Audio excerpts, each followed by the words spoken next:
Hello दोस्तों। तो जैसा मैंने आपसे बताया था अपने वीडियो लेक्चर में इंट्रोडक्शन में कि मैं स्टार्ट कर रहा हूँ इम्पोर्टेंट टॉपिक। तो सबसे पहला हम लोग इम्पोर्टेंट टॉपिक में स्टार्ट करेंगे स्टीरियो आइसोमर्स। ठीक है, बहुत ही इंपॉर्टेंट टॉपिक है क्योंकि अगर जितनी भी आप ऑर्गेनिक केमिस्ट्री पढ़ोगे सब में स्टीरियो आइसोमर का इन्वॉल्वमेंट होगा, डायरेक्टली या इनडायरेक्टली होगा ही होगा। तो एक एक करके चलिए स्टार्ट करते हैं। सबसे पहले डिफाइन करते हैं व्हाट इज स्टीरियो आइसोमर्स। तो देखो स्टीरियो आइसोमर्स क्या होते हैं, वो सारे मॉलिक्यूल जिनका मॉलिक्यूलर फार्मूला तो सेम होगा, ठीक है, मॉलिक्यूलर फार्मूला सेम होगा बट स्पेशियल अरेंजमेंट क्या होगा, डिफरेंट डिफरेंट। मीन्स कि जो एटम और ग्रुप स्पेस में अरेंज होंगे उनका अरेंजमेंट अलग होगा बट फार्मूला क्या होगा, सेम होगा। तो इनको स्पेस में अरेंजमेंट बदल रहा है, इसीलिए स्पेशियल भी कह सकते हैं या स्टीरियो भी कह सकते हो, स्टीरियो आइसोमर्स। अब देखिए जो स्टीरियो आइसोमर्स हैं ये दो टाइप के होते हैं। कौन कौन सा है? सबसे पहला हमने यहाँ पे लिख रखा है कॉन्फिगरेशनल और दूसरा क्या है, कॉन्फॉर्मेशनल। Configurational and conformational. तो जब कॉन्फिगरेशनल की बात करेंगे तो दो isomers which is arises due to restricted rotation और बॉन्ड मेकिंग और बॉन्ड ब्रेकिंग के वजह से। ये जो अराइज होता है बेसिकली या तो रेस्ट्रिक्टेड रोटेशन की वजह से अराइज होता है या तो बॉन्ड के फॉर्मेशन या बॉन्ड के टूटने की वजह से अराइज होता है। कॉन्फॉर्मेशनल्स में क्या है, जो कॉन्फॉर्मेशनल आइसोमर है they are arises due to free rotation around single bond. Single bond जब फ्री रोटेट करेगा, घूम रहा होगा ऐसे, तब डिफरेंट डिफरेंट स्ट्रक्चर बनेंगे, उसी को हम क्या बोलेंगे, कॉन्फॉर्मेशनल। जैसे सपोज करो फैन होता है, फैन में 3 डायने हैं, एक ही डंडी से लगा हुआ है, वो घूमेगा तो डायने क्या है, कई स्ट्रक्चर अडॉप्ट कर लेगा। जैसे कभी 2 डायने मेरे साइड, एक आपके साइड, कभी 2 डायने आपके साइड, एक मेरे साइड, कभी 2 डायने लेफ्ट, एक राइट साइड, मतलब वो बहुत सारे स्ट्रक्चर अटेन करेगा बट किसकी वजह से, फ्री रोटेशन की वजह से। इसीलिए उसको हम क्या बोलेंगे, कॉन्फॉर्मेशनल। वहाँ पे रोटेशन रिस्ट्रिक्ट नहीं हुआ।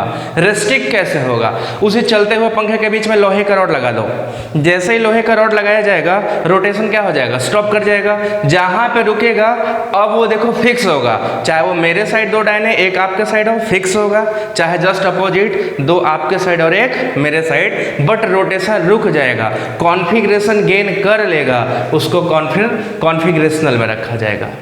अब देखिए कॉन्फिगरेशनल कितने टाइप का है, 2 टाइप का। कौन कौन सा, ज्योमेट्रिकल एंड ऑप्टिकल। ज्योमेट्रिकल में हम लोग पढ़ेंगे 3 टाइप का आइसोमेरिज्म होते हैं, सिस ट्रांस, EZ और सीन एंटी, ये 3 टाइप के होंगे। सिमिलरली ऑप्टिकल में जब हम पढ़ेंगे तो बेसिकली देखो इसमें क्या क्या चीज़ें पढ़नी है, इनैंसियोमर्स, डायस्टेरियोमर्स,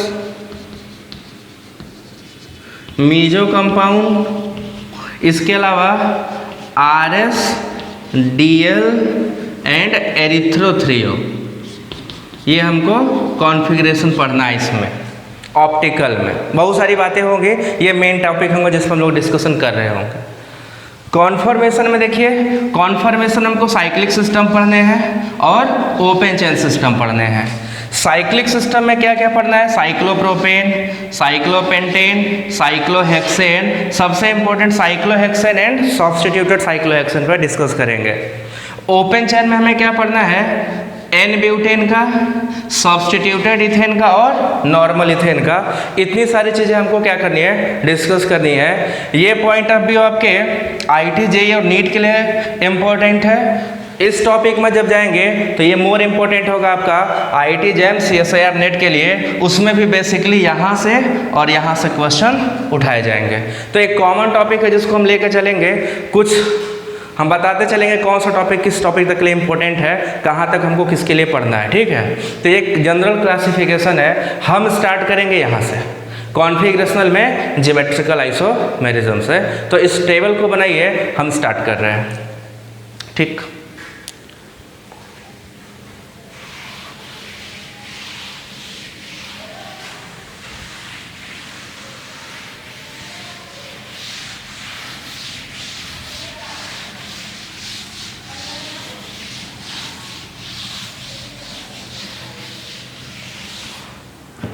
तो हम लोग क्या स्टार्ट करना है, geometrical isomers. Geometrical isomer,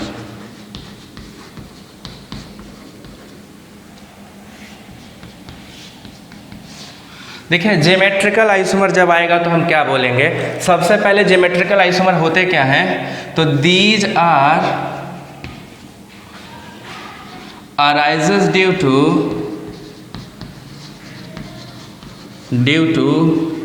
restricted rotation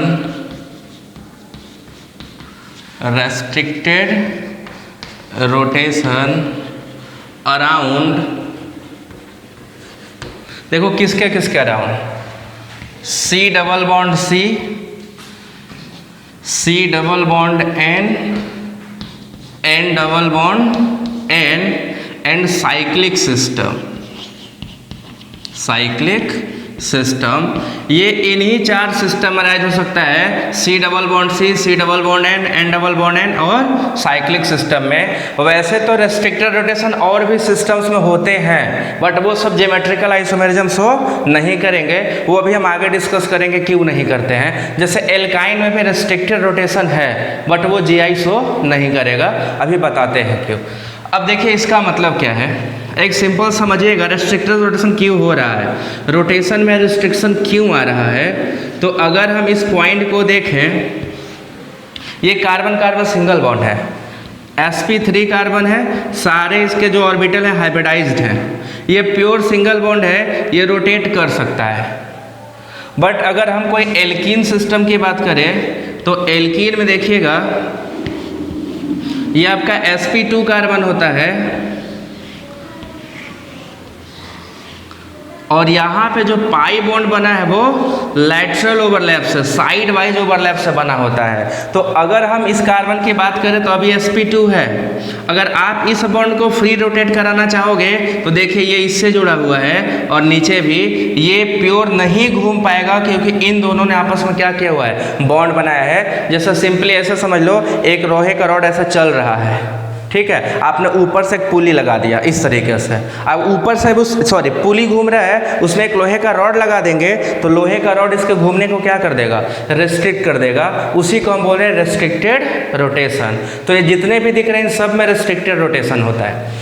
cyclic system में कैसा रेस्ट्रिक्टेड रोटेशन है, तो जरा देखिए, अगर मान लें साइक्लोब्यूटेन है, आपको अगर बोला जाए कि चलिए इस बॉन्ड को फ्री रोटेट कर दीजिए, पॉसिबल है? ये फ्री रोटेट नहीं हो सकता। क्यों नहीं हो सकता? क्योंकि ये इससे जुड़ा हुआ है, ये इससे जुड़ा हुआ है। जब ये बॉन्ड घूमेगा तो इसके साथ इसमें क्या आ जाएगा, स्ट्रेन आ जाएगा, इस बॉन्ड में भी क्या आ जाएगा, स्ट्रेन। तो ये फ्री रोटेट नहीं कर पाएगा ये बॉन्ड इन दोनों की वजह से। जब रोटेशन फ्री नहीं होगा मतलब रिस्ट्रिक्टेड है, और रिस्ट्रिक्टेड रोटेशन होगा तो GI आएगा। ठीक है, तो अब हम लोग पढ़ने जा रहे हैं कि GI आ रहा है तो कौन कौन सा GI पॉसिबल है।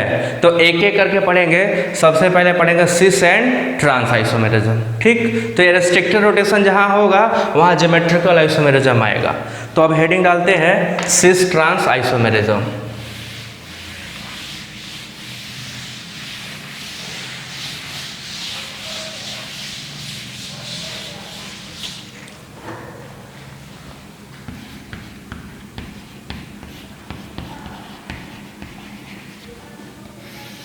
देखिए सिस ट्रांस आइसोमेरिज्म क्या है, इसके लिए क्या क्या कंडीशन है, वो सब अलग अलग सिस्टम पे बात करनी है। देखिए कौन कौन सा सिस्टम सिस ट्रांस करेगा। सबसे पहले एल्कीन, दूसरा सिस्टम साइक्लो एल्केन, और तीसरा सिस्टम साइक्लो एल्कीन। ये 3 सिस्टम है जिसमें हमें सिस ट्रांस पढ़ना है। एल्कीन के लिए अलग कंडीशंस होंगे, साइक्लो एल्केन के लिए अलग कंडीशन होंगे, साइक्लो एल्कीन के लिए अलग कंडीशन होंगे। इन दोनों में डिफरेंस देखिए, ये डबल बॉन्ड के थ्रू शो करेगा, ये सिंगल बॉन्ड के क्रॉस शो करेगा। तो हम दोनों को डिस्कस करेंगे और डिफ्रेंशिएट भी करेंगे कैसे कैसे। ठीक है, तो सबसे पहले सिस ट्रांस इन एल्कीन।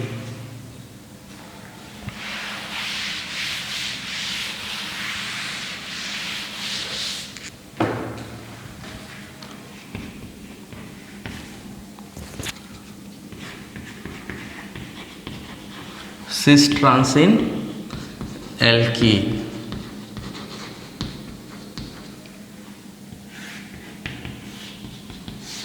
देखिए कंडीशन, सबसे जरूरी चीज़ क्या है, what are the conditions.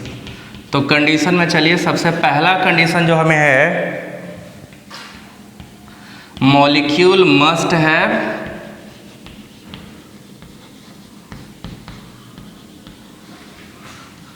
At least one isolated और क्यूमुलेटेड होगा तो ऑड में चाहिए हमेशा।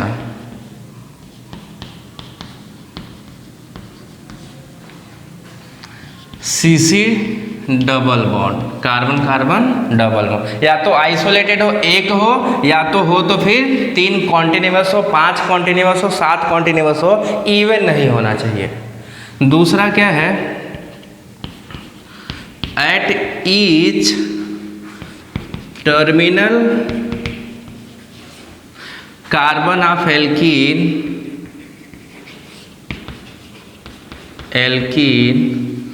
both substituent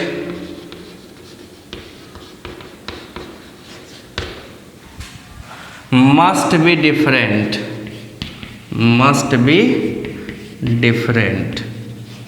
मतलब क्या हुआ कि अगर ये एल्कीन का कार्बन है तो इसके जो दोनों ये सब्स्टिट्यूएंट होंगे, ये दोनों होंगे, दोनों सेम नहीं होना चाहिए, अलग अलग होना चाहिए। मीन्स अगर ये ए है तो ये बी होगा, अगर ये सी है तो ये डी होगा। ये दोनों कभी सेम नहीं हो सकते, ये दोनों कभी सेम नहीं हो सकते। मतलब एक ही कार्बन पे ए B, A C, A D तो चलेगा, बट एक ही कार्बन पे ए ए या बी बी या सी सी नहीं चलेगा। ये फॉलो करेगा और ये फॉलो नहीं करेगा। मतलब एक ही कार्बन के दोनों ग्रुप सेम नहीं होने चाहिए। तीसरा इंपॉर्टेंट क्या है, at least one substituent of each terminal carbon of alkene, both, each नहीं, both, at least one substituent of both terminal carbon of alkene must be common। मतलब क्या हुआ कि ये जो डबल बॉन्ड कर रहे हैं, अगर ये ए और बी है तो इधर का भी एक ए और सी चलेगा। एक कॉमन होना दोनों में जरूरी है। मतलब समझिए, एक ही कार्बन के दोनों सेम नहीं हो सकते, बट दोनों कार्बन के एक एक सेम होना कंपलसरी है। तभी तो बोलोगे ना, सेम ग्रुप सेम साइड है तो सिस, सेम ग्रुप अपोजिट साइड है तो ट्रांस। तो एक ही कार्बन पे सेम नहीं हो सकता, बट दोनों टर्मिनल कार्बन का एक एक ग्रुप कॉमन होना जरूरी है सिस ट्रांस होने के लिए। तो ये कंडीशन है, इसको नोट करिए।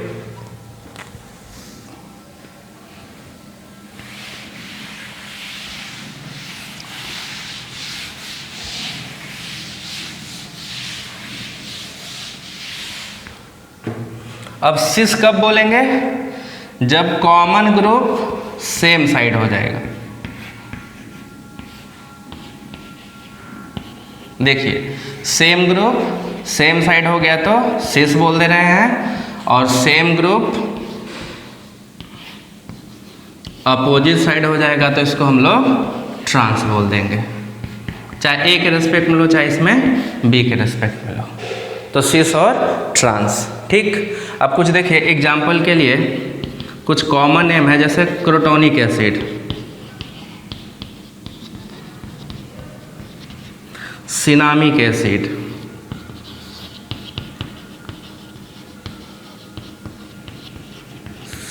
Acid, क्रोटोनेल्डिहाइड,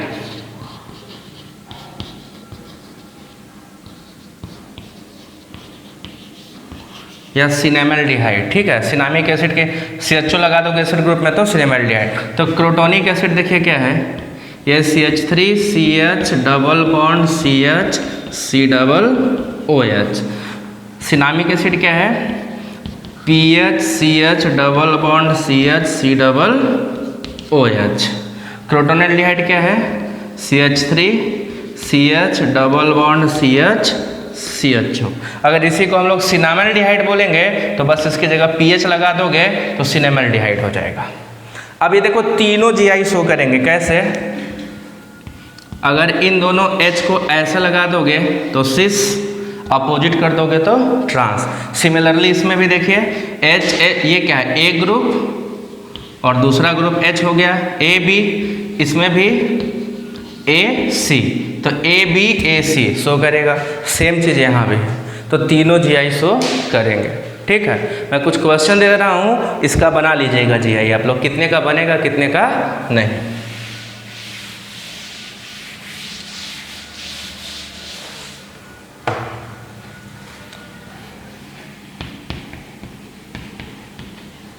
one chloro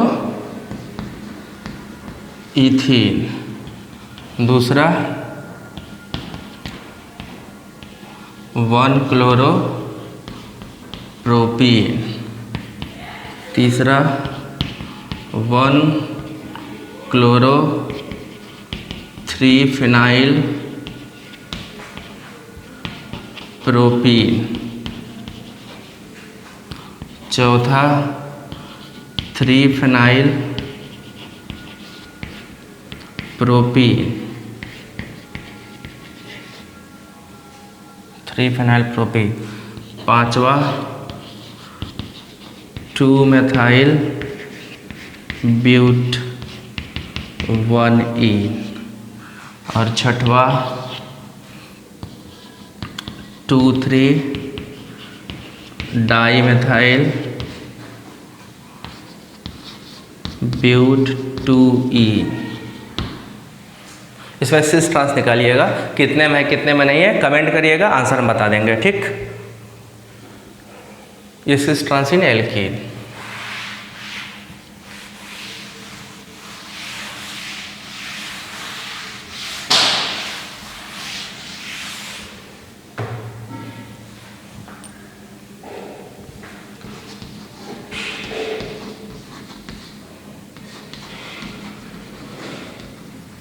cis trans इन साइक्लोएल्केन अगले लेक्चर में पढ़ता है, ठीक है। इसको कंप्लीट कर लीजिएगा। तो चलो दोस्तों अब स्टार्ट करते हैं हम लोग सिस ट्रांस इन साइक्लोएल्केन। अभी हमने पढ़ा ओपन चेन में सिस ट्रांस, अब पढ़ेंगे साइक्लोएल्केन में, ठीक है। सिस ट्रांस इन साइक्लोएल्केन।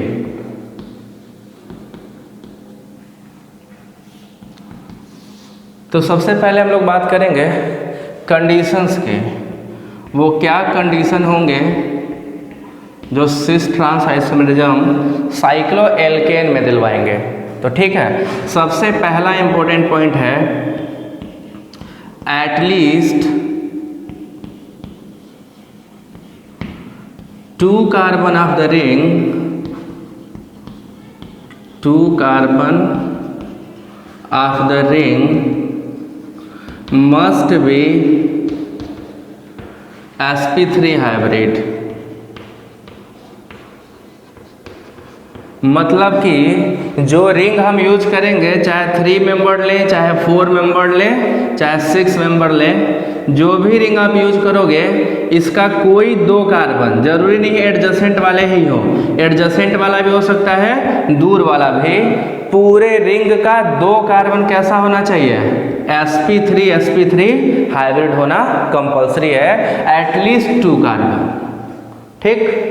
दूसरा कंडीशन क्या है, at each sp3 carbon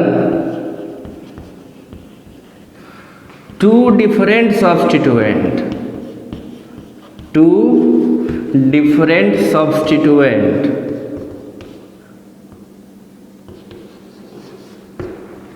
कैसा, ए बी ए सी या एडी टाइप का होना चाहिए। मतलब एक ही रिंग के दोनों ग्रुप सेम नहीं होंगे, दोनों अलग अलग होंगे, ए बी टाइप का या A B A C type का। सपोज करो ये है दो सब्स्टिट्यूएंट, तो एक ए और एक बी, यहाँ का भी ऐसा ही एक ए और एक बी। एक ही कार्बन के दोनों सेम नहीं होने चाहिए, जैसा पीछे एल्कीन में पढ़ा था, यहाँ भी वही होगा, एक ही के दोनों सेम नहीं होंगे। और तीसरा कंडीशन वही है, at least one substituent must be common.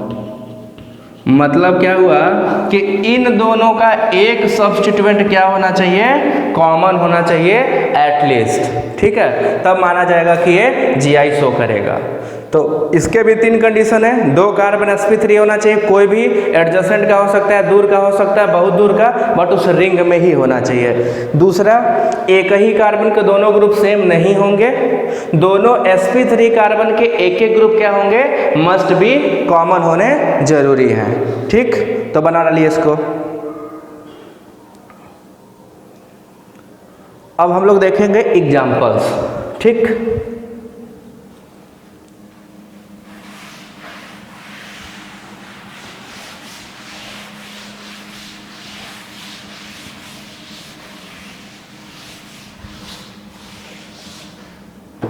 देखिए पहला एग्जांपल हम लेते हैं साइक्लोप्रोपेन में। ठीक है, साइक्लोप्रोपेन में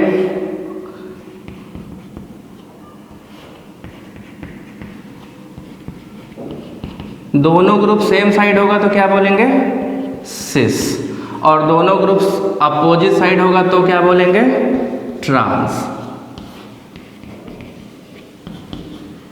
देखिए ये ट्रांस।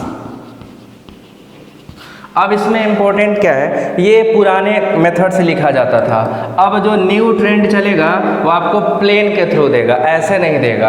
अब प्लेन पे देखिए, समझिएगा क्या है, ये कार्बन sp3 है तो 2 एटम प्लेन पे होंगे, एक एटम प्लेन के नीचे होगा और एक एटम प्लेन के ऊपर। सिमिलरली यहाँ पे भी एक एटम प्लेन के नीचे, एक एटम प्लेन के ऊपर। सिस होने के लिए क्या जरूरी है, अगर सिस बोल रहे हो, सिस है तो same group on same plane, same group on same plane. जो कॉमन ग्रुप है वो सेम प्लेन पर होना चाहिए, जैसे मेथिल, ये भी मेथिल, हाइड्रोजन हाइड्रोजन, ये सिस है। सेम ग्रुप सेम प्लेन पर होने का मतलब दोनों एक ही साइड है। सपोज करो साइक्लोप्रोपेन रिंग है, दोनों मेथिल अपवर्ड, दोनों हाइड्रोजन डाउनवर्ड, तो सेम हुआ ना, सेम प्लेन पे एबव प्लेन, तो सिस। एक एबव और एक बिलो हो जाएगा तो ट्रांस हो जाएगा। इसको देखिए,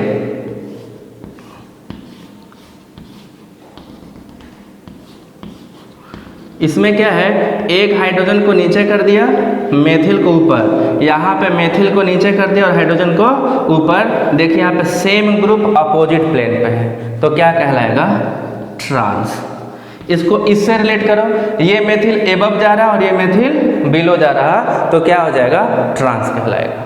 तो आपको क्या देखना है कि पूरे रिंग में जो 2 sp3 हाइब्रिड कार्बन हैं वहाँ के कॉमन ग्रुप सेम प्लेन पे हैं या अपोजिट प्लेन पे हैं। अगर सेम प्लेन पे है तो सिस, अपोजिट प्लेन पे है तो ट्रांस कहलाएगा। ठीक है, अब एग्जांपल्स करेंगे, इसको बना लीजिए।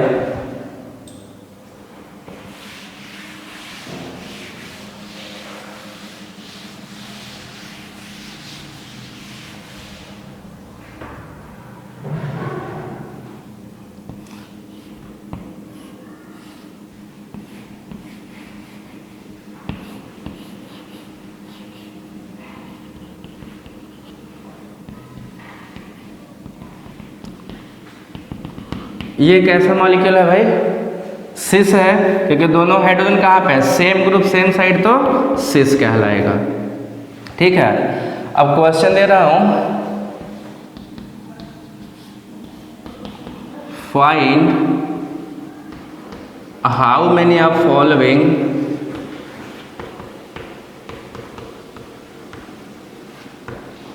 will show cis trans. इनमें से कितने ऐसे होंगे जो सिस ट्रांस आइसोमेरिज्म शो करेंगे, ठीक है। कुछ के IUPAC नाम दे दे रहा हूँ, कुछ के स्ट्रक्चर दे दे रहा हूँ, ठीक। तो ये 1,2 डाईमेथाइल साइक्लोपेंटेन, दूसरा है 1 ब्रोमो 3 मेथाइल साइक्लोहेक्सेन, तीसरा है 1,1 डाईब्रोमो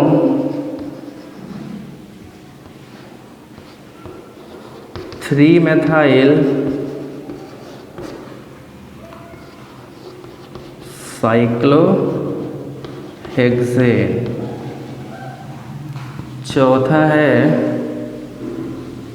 1 ब्रोमो 3 क्लोरो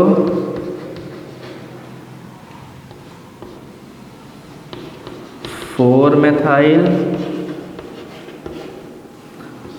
साइक्लोहेक्स-1-ईन, पांचवा है 1 ब्रोमो 3 मेथाइल साइक्लोपेंट-1-ईन।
इनमें से फाइंड आउट करके बताएं कितने सिस ट्रांस आइसोमेरिज्म शो करेंगे। अब आखिरी बचा है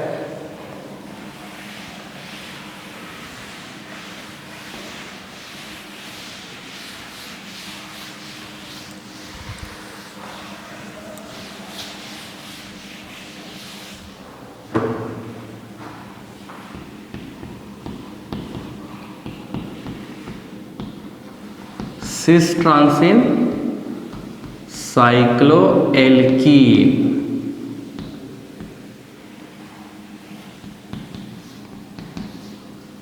साइक्लोएल्कीन की वजह से, मतलब रिंग के अंदर जो डबल बॉन्ड है उसकी वजह से अब GI शो करने वाले हैं। तो इसके लिए देखो जो सबसे इंपॉर्टेंट कंडीशन है, size of ring must be great equal to और ग्रेटर देन, इक्वल टू और ग्रेटर देन 8। मतलब जो रिंग का साइज होगा अगर 8 से कम का हुआ तब आपको डबल बॉन्ड के थ्रू GI नहीं मिलेगा। इसमें देखो ये GI सेंटर है, यहाँ से ज्योमेट्रिकल मिलेगा, बट यही अगर 6 मेंबर्ड हो जाएगा और ये GI सेंटर नहीं है, 6, 7, 5, 4, 3 किसी में डबल बॉन्ड प्रेजेंट होगा, नो GI। ये डबल बॉन्ड की वजह से GI नहीं करेगा, ये डबल बॉन्ड की वजह से GI नहीं करेगा, बट 8 और 8 से जो ज़्यादा हैं वो डबल बॉन्ड के अक्रॉस GI शो करेंगे। उसका वजह देखिए, छोटे रिंग जो होते हैं ये फ्लेक्सिबल नहीं होते, इनको हम फोल्ड नहीं करेंगे, अगर फोल्डिंग किया तो बहुत ज़्यादा स्ट्रेन आ जाएगा, तो इनमें फोल्डिंग पॉसिबल नहीं है। बट जो लार्जर रिंग है they can easily B folded. देखो हम इसको कैसे फोल्ड करके जीआई को डिटरमिन करते हैं।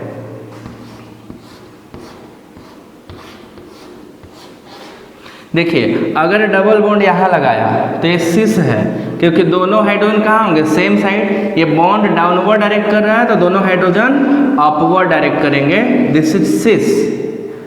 यही डबल बॉन्ड के पोजीशन को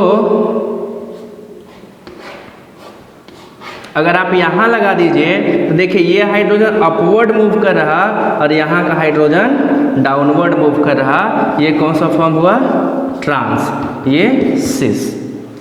तो 8 से बड़ा होगा तो इसको हम इस फॉर्म में फोल्ड करके सिस ट्रांस बता सकते हैं, बट 8 से छोटा हुआ तो ऐसा फोल्डिंग नहीं होता, फिर वहाँ सिस ट्रांस आप नहीं बता सकते हो। अगर डबल बॉन्ड इंडोसाइक्लिक है तो, एक्सोसाइक्लिक है तो पॉसिबल है, वो पीछे भी मैंने क्वेश्चन दिया था उसमें देख लीजिएगा। तो ये रहा आपका सिस ट्रांस आइसोमेरिज्म कंप्लीट।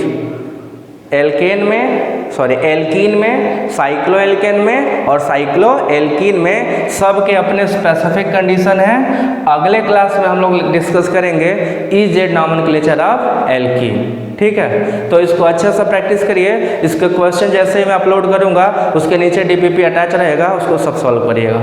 ठीक, तब तक अपना ख्याल रखिए, बाहर मत निकलिएगा। कोई दिक्कत हो आप मैसेज कर सकते हैं, व्हाट्सएप कर सकते हैं, मेल कर सकते हैं, हमारे वेबसाइट पे आप जाके सर्च कर सकते हैं, बट घर से बाहर नहीं निकल सकते हैं। Please follow government guidelines and be safe. आगे हम आपके लेक्चर लेके और आते रहेंगे। Thank you. स्टूडेंट अब स्टार्ट करते हैं सिन एंटी आइसोमेरिज्म। ये थर्ड पार्ट है ज्योमेट्रिकल आइसोमर का। ठीक है, तो सिन एंटी आइसोमेरिज्म देखिए कहाँ कहाँ पाया जाता है। It is mostly occur in oxime and azo compounds. जो एजो कंपाउंड और ऑक्जिम है उसी में सिन एंटी आइसोमेरिज्म पॉसिबल है। ऑक्जिम्स क्या होते हैं, सबसे पहले देखिए व्हाट आर द ऑक्जिम। तो oximes are the formed bye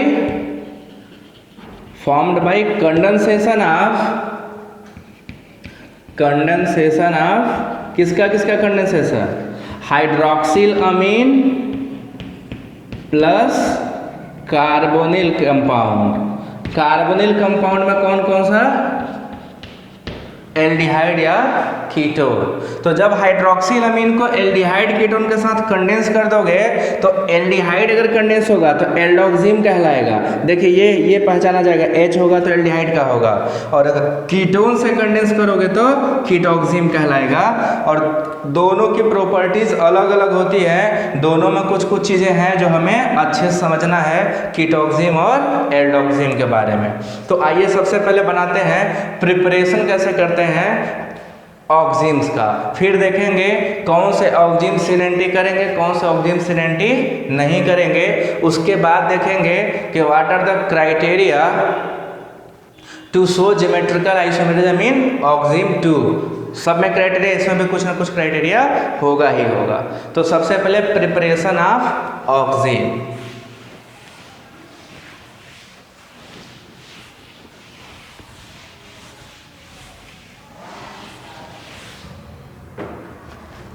preparation of oxime करते हैं सबसे पहले।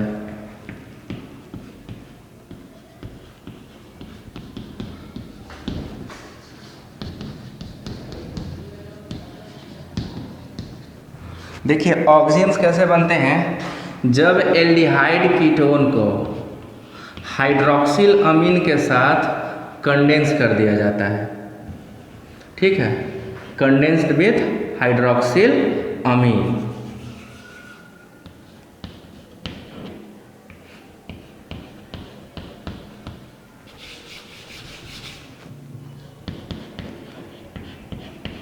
ये है हाइड्रोक्सिल अमीन, इसके साथ जब कंडेंस करेंगे तो वाटर मॉलिक्यूल क्या होगा, निकल के बाहर चला जाएगा और आपको क्या बना के देगा, ऑक्जिम बना के देगा।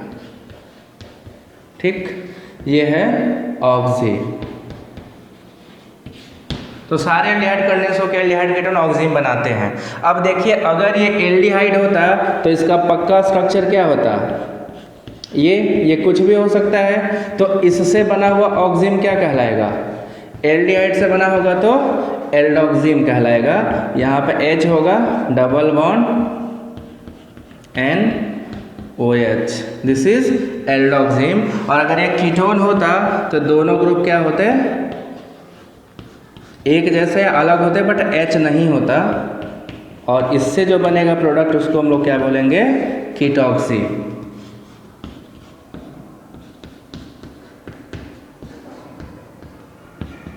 This is ketoxime, this is एल्डोक्सी।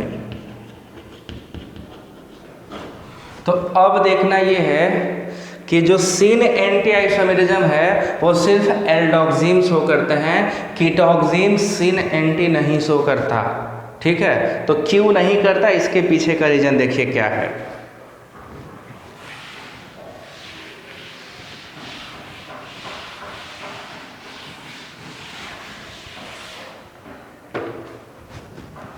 Note देखिए, इसमें 3 इंपॉर्टेंट नोट है जिसको मैं एक एक करके बता दूं, इसे अच्छे से दिमाग में रखिएगा। ठीक है, सबसे पहला इंपॉर्टेंट नोट है ऑल एल्डोक्सिम एक्सेप्ट फॉर्मेल्डिहाइड का एल्डोक्सिम।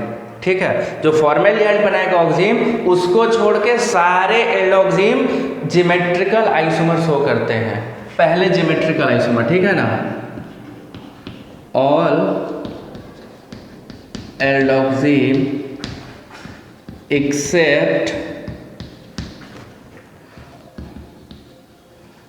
फॉर्मेल्डिहाइड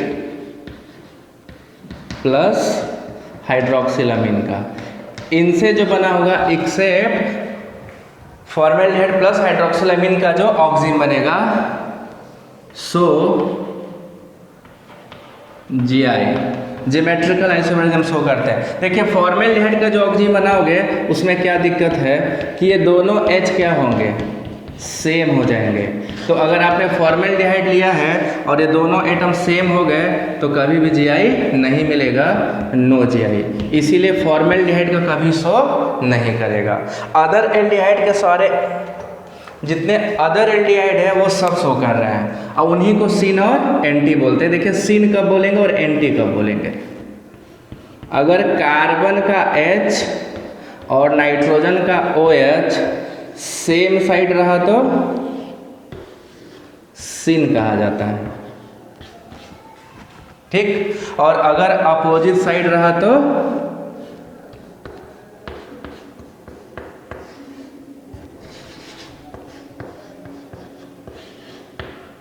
तो इसे क्या कहेंगे हम लोग? एंटी कहेंगे। ठीक है, ये सिन हो गया और ये एंटी। तो सिर्फ एल्डिहाइड वाले जो ऑक्सीजन हैं वही सिन एंटी करते हैं, क्योंकि हम रिलेशन H और OH में निकालते हैं। कीटोन में कभी H नहीं होगा, तो they may show geometrical isomer but they can not show syn anti. उनको सिन टाइप एंटी टाइप कह सकते हो, बट सिन एंटी नहीं कह सकते हैं। ठीक है, वो डिफरेंट ज्योमेट्रिकल आइसोमर बना सकते हैं बट सिन एंटी नहीं बना सकते। But there are also certain condition. कुछ कीटोन जीआई भी नहीं करते, वो भी बताएंगे कैसे नहीं करते। तो हमें एल्डोक्सिम में क्या हुआ? ऑल एल्डोक्सिम एक्सेप्ट फॉर्मेल्डिहाइड का जीआई भी शो करेगा और सिन एंटी आइसोमेरिज्म भी शो करेगा। ठीक, कीटोन में देखिए नहीं करता। तो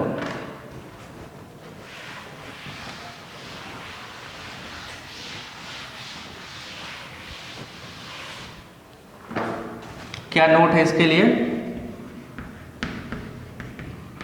नोट ये है पहला कि symmetrical ketone when form oxygen they do not show GI. वो ज्योमेट्रिकल आइसोमर ही नहीं शो करते। कीटॉक्सिम तो कभी सिन एंटी करेगा ही नहीं। जो कीटॉक्सिम है ये नो सिन एंटी, ये सिन एंटी भी नहीं करता, बट ज्योमेट्रिकल कर सकता है। ठीक है ना, ज्योमेट्रिकल कर सकता है, बट अगर कीटोन सिमेट्रिकल हुआ तो जीआई भी नहीं करेगा। सिमेट्रिकल भी नहीं करेगा। मतलब क्या हुआ कि सिन एंटी तो नहीं कर रहा था, कीटोन सिमेट्रिकल ले लोगे तो कभी वो जीआई भी शो नहीं करेगा। एक एग्जांपल देखें एसीटोन का। एसीटोन कैसा है भाई? सिमेट्रिकल है। ये ऑक्सीजन बनाएगा जब भी, तो क्या होगा, ये दोनों ग्रुप सेम हो गए ना, सेम हो गए तो नो जीआई। तो ये दोनों ग्रुप सेम होने ही नहीं थे, सेम हो गया तो जीआई शो नहीं करेगा। अगर यही अनसिमेट्रिकल होता तो अलग अलग हो जाते, एक जिमेट्रिकल आइसोमर होता बट वो सिन एंटी नहीं होता। ठीक है, तो सिमेट्रिकल कीटोन जितने भी कोई नहीं करेगा। दूसरा नोट क्या है? ऑल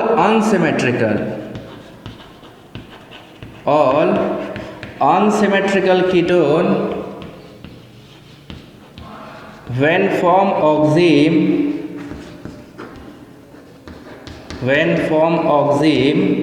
show GI, वो जिमेट्रिकल आइसोमेरिज्म शो करेंगे बट उनको सिन और एंटी नहीं कह सकते। जैसे 2-ब्यूटेनॉन ले लो, 2-ब्यूटेनॉन ले लोगे तो क्या होगा, एक ग्रुप इथाइल होगा और एक ग्रुप मेथाइल होगा। तो देखिए ये चारों ग्रुप अलग अलग हो गए तो इसमें जीआई है, जिमेट्रिकल आइसोमेरिज्म है। सिमेट्रिकल होता तो नहीं होता। तो all symmetrical ketone does not show GI, neither GI nor syn anti, but all unsymmetrical ketone will show GI but they are not syn and anti isomer.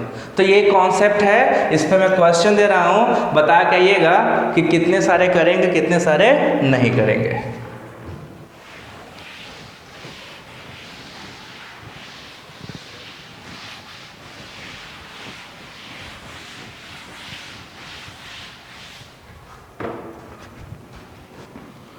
Question ये है कि how many of the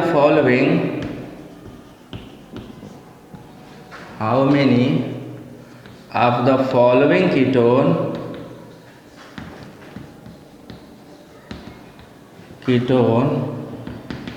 will show GI when condensed with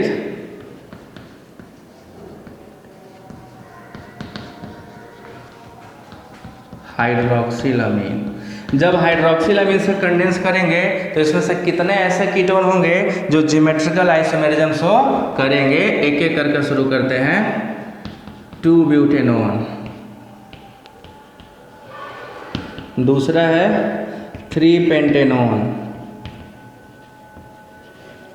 तीसरा है 2-पेंटेनॉन,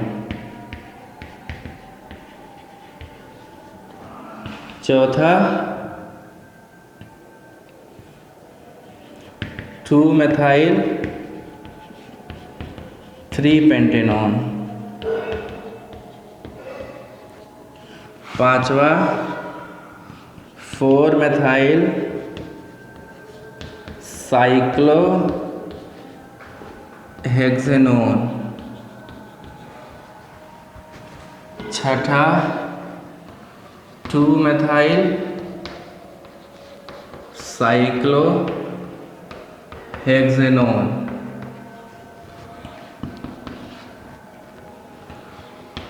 2,6-डाइमेथाइल cyclohexanone. इसमें में बताइएगा कितने हैं जो जीआई शो करेंगे, कितने हैं जो जीआई नहीं शो करेंगे। ठीक है, तो जियोमेट्रिकल आइसोमर में बस अब फिजिकल प्रॉपर्टीज बची हैं, बाकी सारा कंप्लीट हो गया है। तो अगले लेक्चर में हम फिजिकल प्रॉपर्टी अपलोड करेंगे, तब तक आप इसको सॉल्व करिए। ठीक, थैंक यू।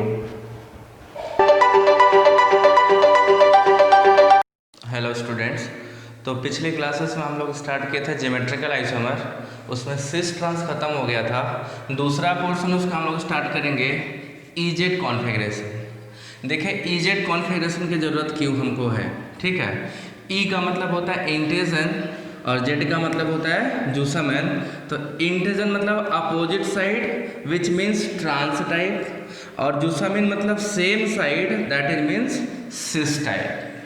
तो अभी देखिए ईजेड नॉमेनक्लेचर जब हम करने जाएंगे तो क्या कंडीशन होता है, इस कंडीशन के बारे में ज़रा बात कर लीजिए।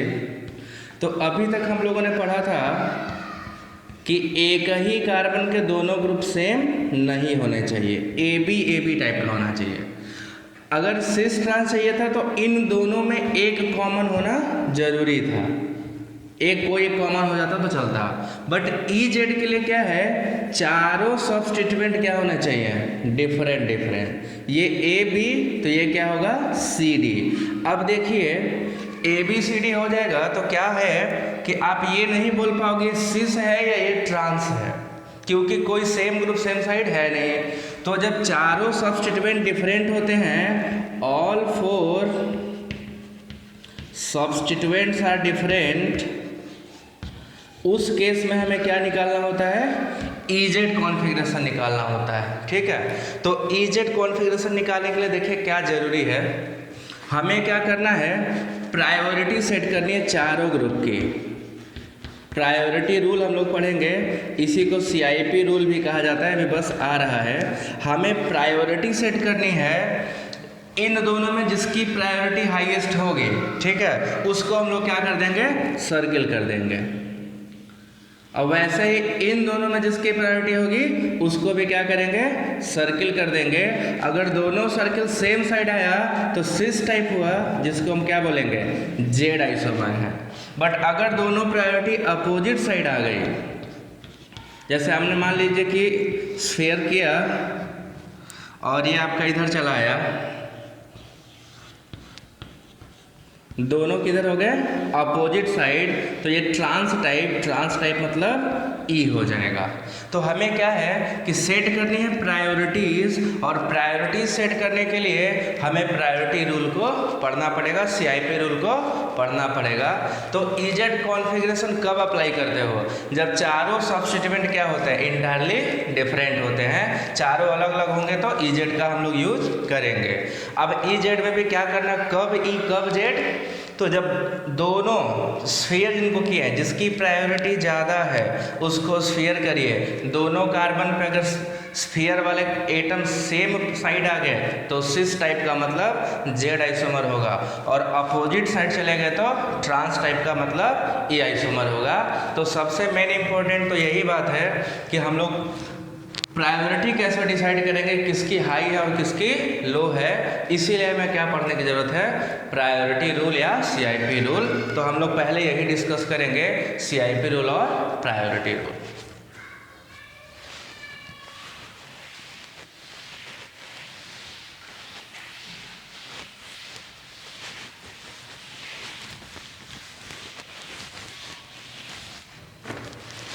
देखिए CIP रूल या प्रायोरिटी रूल दो जगह काम आएगा। एक हम लोग इसको स्टडी करेंगे RS नॉमेनक्लेचर में और दूसरा EZ में। तो इसीलिए इसको याद रखिएगा, ये एक ही कॉन्सेप्ट दो जगह काम आएगा। CIP मतलब ये तीन साइंटिस्ट थे, कान, इनगोल्ड एंड प्रिलॉग, इन तीनों लोगों ने मिलकर ये रूल दिया था, इसी को CIP रूल भी कहते हैं। सबसे इंपॉर्टेंट बात क्या है, this is based upon atomic number of the atom direct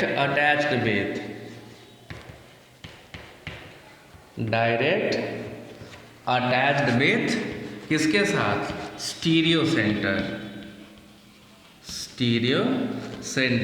जो स्टीरियो सेंटर से डायरेक्ट अटैच होगा उसी एटम से बात करेंगे। स्टीरियो सेंटर क्या हो सकते हैं, वो ज्योमेट्रिकल सेंटर हो सकते हैं या तो ऑप्टिकल सेंटर हो सकते हैं। तो जो एटम सीधे अटैच होगा स्टीरियो कार्बन से, जहाँ से सिस ट्रांस अराइज होने हैं, EZ अराइज होने हैं, उसके एटॉमिक नंबर से मतलब है, एटॉमिक मास से मतलब नहीं है, साइज से मतलब नहीं है, शेप से मतलब नहीं है, सिर्फ और सिर्फ वो एटम जो डायरेक्ट अटैच है उसके एटॉमिक नंबर से मतलब है। तो देखिए सबसे पहला रूल 1 क्या है, रूल 1 ये है कि जिस एटम का एटॉमिक नंबर हाईएस्ट होगा उसको फर्स्ट प्रायोरिटी देंगे, उसके बाद सेकेंड, थर्ड और जो सबसे लास्ट में होगा उसको फोर्थ दिया जाएगा। तो atom having highest atomic number will have first priority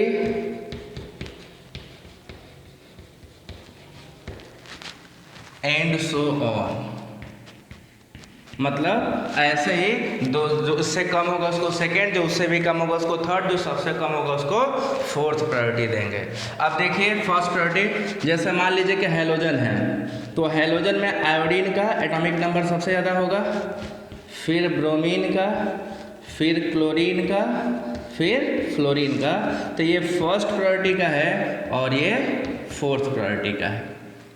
अब हम अगर इस एग्जांपल के साथ करें, मान लीजिए ये दे दिए हम आपको सिस्टम और बोला जाए कि चलिए भैया बताइए ये ई है कि जेड है। तो देखो कैसे फाइंड आउट करोगे, हमने बताया था इन दोनों में जिसकी प्रायोरिटी ज़्यादा होगी उसको स्फीयर बनाइए। क्लोरीन की होगी, इन दोनों में किसकी ज़्यादा है, आयोडीन की है, क्योंकि आयोडीन के एटॉमिक नंबर ब्रोमीन से ज़्यादा है। तो दोनों सेम साइड है, सिस टाइप का, इसको क्या बोलेंगे, जेड आइसोमर। ये जो हमारा कंपाउंड था वो जेड था। ये एग्जाम्पल 1 हो गया।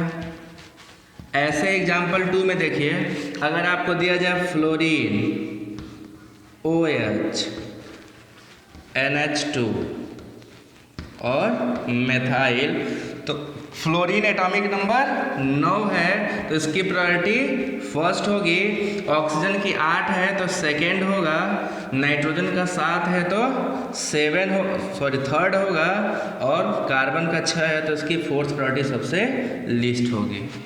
तो अगर ऐसे सिस्टम दिए जाएंगे तो हम लोग निकाल लेंगे ए और जेड। क्या करना है, सपोज करिए ये दे दिए CH3 Br double bond OH F। अब पहले क्या करना है, इन दोनों में किसकी प्रायोरिटी ज़्यादा है। देखिए ये कार्बन सीधे कार्बन से जुड़ा और ये ब्रोमीन से, तो ब्रोमीन की प्रायोरिटी ज़्यादा हो गई, उसको स्फीयर कर लिया जाएगा। ऐसे ही इसमें ऑक्सीजन से जुड़ा है और ये फ्लोरीन से, तो फ्लोरीन की प्रायोरिटी ज़्यादा है तो फ्लोरीन को स्फीयर कर लें। दोनों स्फीयर सेम साइड आएगा तो जेड आइसोमर। तो ये है रूल नंबर 1। आप रूल नंबर 1 में क्या करेंगे, जिस एटम का एटॉमिक नंबर हाईएस्ट होगा और वो डायरेक्ट अटैच होगा स्टीरियो सेंटर से, ज्योमेट्रिकल सेंटर से या ऑप्टिकल सेंटर से, उसको फर्स्ट प्रायोरिटी, जो सेकेंड पे होगा सेकेंड, जो उसके बाद होगा जो सबसे कम होगा उसको फोर्थ प्रायोरिटी दी जाएगी। ठीक, ये रूल नंबर 1। अब इसी में एक नोट लिखना है, लिखिए, अगर आइसोटोप है तो हम लोगों को पता है आइसोटोप के केस में एटॉमिक नंबर तो सेम हो जाता है। इन that case atomic mass will be considered. बात समझिएगा, आइसोटोप क्या होता है, जिनके एटॉमिक नंबर सेम हो बट एटॉमिक मास क्या होते हैं अलग अलग। तो नंबर सेम हो गया, in that case atomic mass will be treated as the CIP rule. ठीक, तो ये नोट में लिख लीजिएगा, in isotopes atomic mass will decide the priority. ठीक है, तो हाइड्रोजन के 3 आइसोटोप हैं, ट्रिटियम, ड्यूटेरियम और प्रोटियम। तो सबसे ज़्यादा प्रायोरिटी ट्रिटियम की। कार्बन के 3 हैं, 14 का सबसे ज़्यादा होगा, फिर 13 का होगा, सबसे कम C12 का होगा। ठीक है, ऐसे जितने भी आइसोटोप होंगे उनके हम लेबलिंग कर लेंगे, आसानी से आइडेंटिफाई कर सकते हैं। ये रूल नंबर 1 था। अब रूल नंबर 2 चलिए, रूल नंबर 2। देखिए रूल नंबर 2 क्या बोलता है कि अगर पहला एटम कॉमन हो गया, मान लीजिए दो जुड़े हैं दोनों कॉमन हो गए, तो फर्स्ट का एटॉमिक नंबर दोनों का सेम। अब कैसे प्रायोरिटी डिसाइड करेंगे? सेकेंड पे चल के। If first atom is common then priority will be decided by second और सबसिक्वेंट एटम। दूसरा भी कॉमन हो गया तो तीसरे पे, तीसरा भी कॉमन हो गया तो चौथे पे। मीन्स ये है कि जब तक डिफरेंस नहीं आएगा तब तक हम आगे बढ़ते चले जाएंगे। अगर दोनों लास्ट तक सेम आ गया तो जीआई नहीं मिलेगा, नो ज्योमेट्रिकल आइसोमर, क्योंकि एक ही कार्बन के दोनों ग्रुप सेम नहीं हो सकते। तो रूल नंबर 2 क्या हो रहा है? रूल 2 हमें ये कह रहा है if first atom is common, first atom is common, then priority will be decided by second and subsequent atom, second and subsequent atom. दूसरा या दूसरे के बाद वाला जो एटम होगा वही प्रायोरिटी को डिसाइड करेगा। एग्जाम्पल के लिए देखिए, ये OH और OCH3, इन दोनों में देखिए भैया पहला एटम तो क्या है, दोनों का ऑक्सीजन ही है, दोनों में एटॉमिक नंबर सेम है। बट दूसरा एटम क्या है? हाइड्रोजन। यहाँ पर दूसरा एटम क्या है? कार्बन जुड़ा होगा, तो किसकी प्रायोरिटी ज़्यादा हो गई? मेथॉक्सी की हाइड्रोक्सिल से। सिमिलरली आइए बात करते हैं, CH2Br है और एक CH2OH है, इसमें किसकी प्रायोरिटी ज़्यादा है? तो देखिए जब भी ऐसा रहेगा कंफ्यूजन ना हो, इसलिए आप इसको एक्सपेंडेड फॉर्म में लिखिए। एक्सपेंडेड फॉर्म में ये दूसरे वाले का क्या लिखा जाएगा?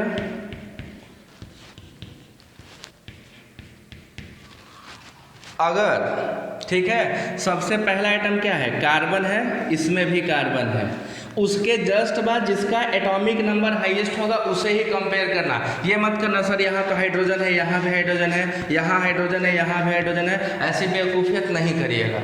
सबसे पहले फर्स्ट एटम कॉमन तो सेकेंड जिसका हाईएस्ट है, इसमें ब्रोमीन है और इसमें ऑक्सीजन है, तो किसकी प्रायोरिटी ज़्यादा हुई? ब्रोमीन वाले की। ये गलती मत करिएगा, ठीक है? हाईएस्ट प्रायोरिटी इसकी हो गई। ऐसे ही चलिए देखते हैं,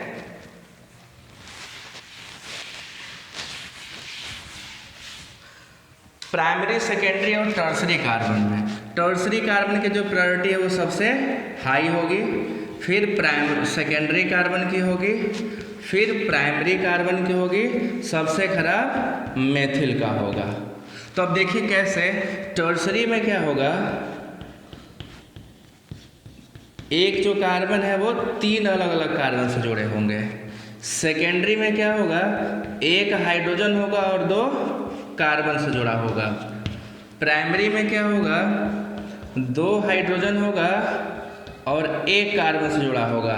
मेथिल में क्या है भैया, सब का सब हाइड्रोजन से ही जुड़ा होगा। तो देखिए इसमें कार्बन के बाद कार्बन कार्बन कार्बन, इसमें कार्बन के बाद कार्बन कार्बन फिर हाइड्रोजन, एक एक क्या हो रहा है, प्रायोरिटी घटती चली जा रही है। तो जितना ज़्यादा डिग्री ऑफ कार्बन उसका उतना ही ज़्यादा प्रायोरिटी भी होगा।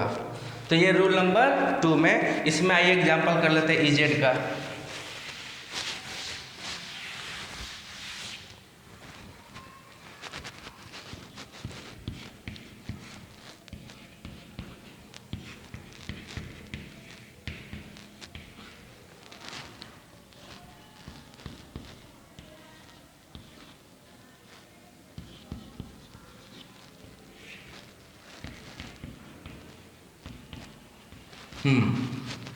BR नहीं लगाते हैं, यहाँ F लगाते हैं।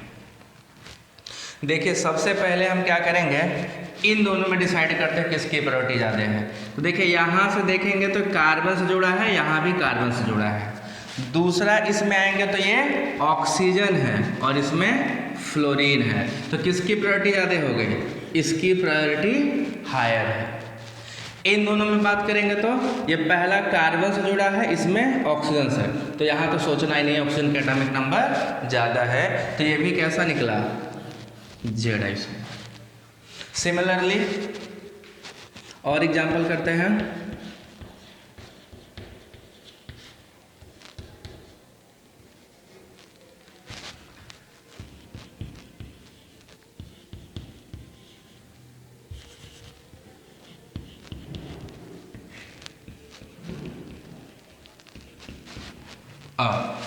इन दोनों में अगर कंपैरिजन करना हो तो देखिए, पहला एटम ऑक्सीजन, दूसरा एटम कार्बन, तो ऑक्सीजन की प्रायोरिटी पहले ज़्यादा हो गई, उसको स्पेयर कर लिया। इन दोनों में CH2, इधर भी CH2। नेक्स्ट एटम क्या है? सल्फर है, एटॉमिक नंबर 16 है। यहाँ पे कौन है? फ्लोरीन, एटॉमिक नंबर 9 है, तो 16 वाले की प्रायोरिटी क्या होगी? ज़्यादा होगी, तो कौन सा आइसोमर हुआ? ई आइसोमर हुआ, क्योंकि दोनों किधर चले गए? अपोजिट साइड चले गए। ये रूल नंबर 2 बना डालिए। अब रूल नंबर 3 पे आते हैं।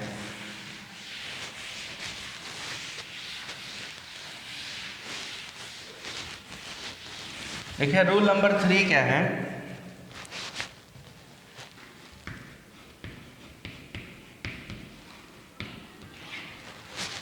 थ्री ये बोलता है in case of multiple bonds, in case of multiple bonds priority will be in order, किस ऑर्डर में होगा? Triple bond greater than double bond greater than single bond. ठीक है, triple bond greater than double bond greater than single bond. इसको example से समझिएगा। Triple bond का मतलब ये हुआ कि एक पर्टिकुलर कार्बन 3 बार अदर कार्बन से जाकर जुड़ा है, मतलब this carbon attach with this carbon 3 times, similarly this carbon attach with this carbon 3 times. अगर हम इसको लिखना होगा तो हम लोग कैसे लिखेंगे? यही ना एसिटिलीन को, तो ये कार्बन भी 3 बार, ये कार्बन भी 3 बार, बट ये कार्बन एक बार हाइड्रोजन से। तो देखिए ये कार्बन तो 3 बार कार्बन से जुड़ा है, ये कार्बन भी 3 बार कार्बन जुड़ा है, 1 2 3, और 1 टाइम किससे जुड़ा है? हाइड्रोजन से जुड़ा है। डबल बॉन्ड के बारे में अगर हम बात करते हैं तो डबल बॉन्ड कैसे लिखा जाता? इस तरीके से। इसका मतलब कि एक कार्बन 2 टाइम्स कार्बन से जुड़ा है और 1 टाइम हाइड्रोजन से। सिमिलरली ये वाला कार्बन 2 टाइम्स हाइड्रोजन से जुड़ा है और 2 टाइम कार्बन से जुड़ा है।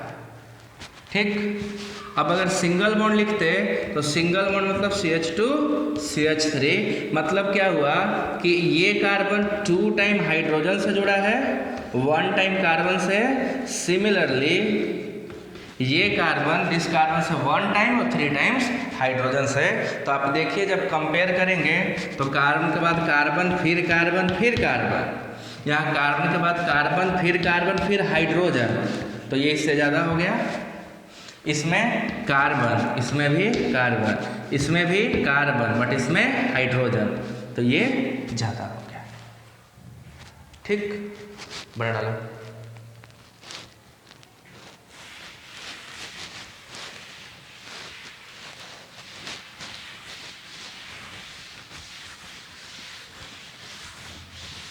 अब देखिए सबसे इम्पोर्टेंट बात एक ध्यान रखिएगा, सारे ट्रिपल बॉन्ड जरूरी नहीं है कि डबल बॉन्ड से ज़्यादा हों। वो जो एल्किल होगा तब, मान लीजिए ट्रिपल बॉन्ड है, ठीक है, और डबल बॉन्ड में हमने लिया है CH डबल बॉन्ड NH। अब बोलो, वो जब सब कार्बन कार्बन ट्रिपल बॉन्ड होगा तब की बात करेंगे, कार्बन कार्बन डबल बॉन्ड होगा तब नहीं बात करेंगे, क्योंकि इसमें क्या मतलब हुआ कि ये कार्बन 1 टाइम हाइड्रोजन से और 2 टाइम नाइट्रोजन से जुड़ा है। सिमिलरली इसके साथ है। ये 2 टाइम्स कार्बन से और 1 टाइम हाइड्रोजन से जुड़ा है और इसके पास एक लोन पेयर होता है।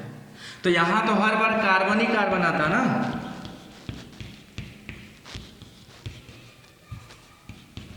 यहाँ कार्बन के जस्ट बाद नाइट्रोजन है, एटॉमिक नंबर ज्यादा है, यहाँ कार्बन का तो कार्बन है, तो यहाँ पे प्रायोरिटी ऑर्डर अपोजिट होगा।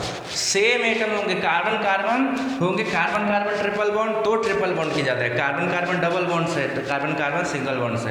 अगर यही कार्बन कार्बन की जगह कार्बन नाइट्रोजन की बात करें तो फिर वही हालात होंगे, सी ट्रिपल बॉन्ड एन का प्रायोरिटी ज्यादा होगा, किससे? सी डबल बॉन्ड NH से which is greater then CH2 NH2 से, सिंगल बॉन्ड से। तो सेम टाइप के ग्रुप होने चाहिए, अलग अलग ग्रुप नहीं होने चाहिए, यही CIP रूल है। तो इसको देख लीजिए, अच्छे से डिस्कस कर लीजिए, बना लीजिए। कुछ क्वेश्चंस करते हैं EZ पे।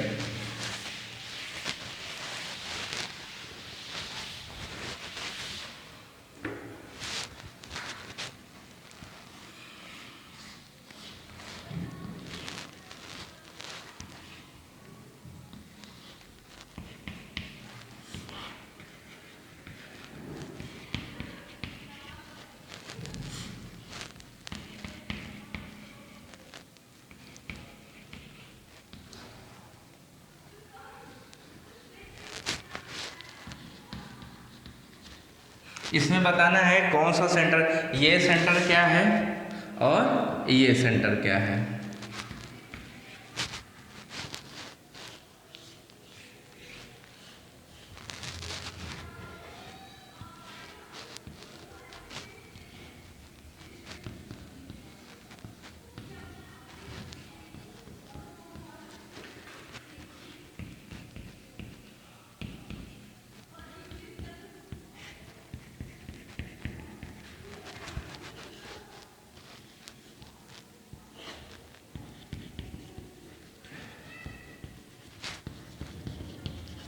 इसमें बताना है ये वाला सेंटर क्या है, ये वाला सेंटर क्या है, ये वाला सेंटर क्या है।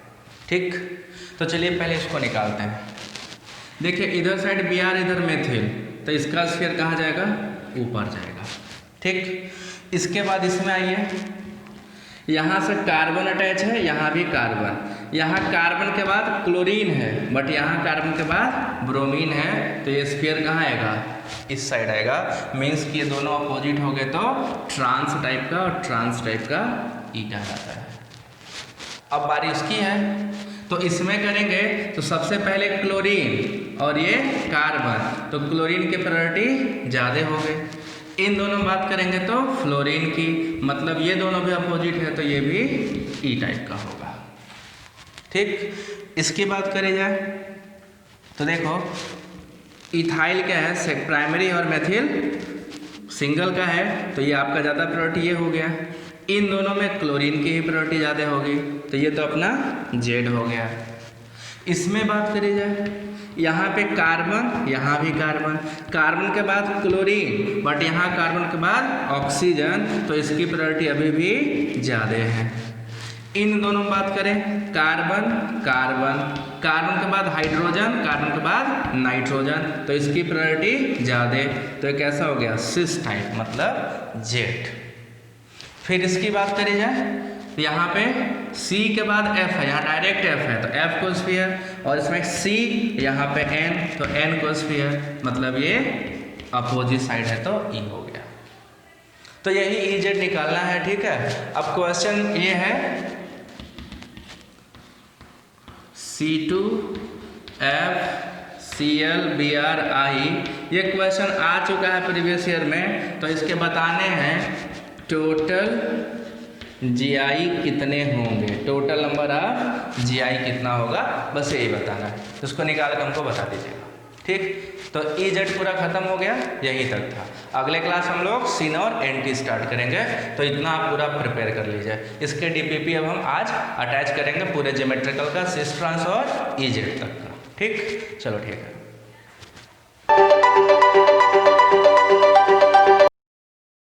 दोस्तों अब स्टार्ट करते हैं हम लोग physical properties of geometrical isomers. तो देखो सबसे इंपॉर्टेंट बात इसमें क्या है कि जो ज्योमेट्रिकल आइसोमर्स होते हैं वो डायस्टेरियोमर्स होते हैं।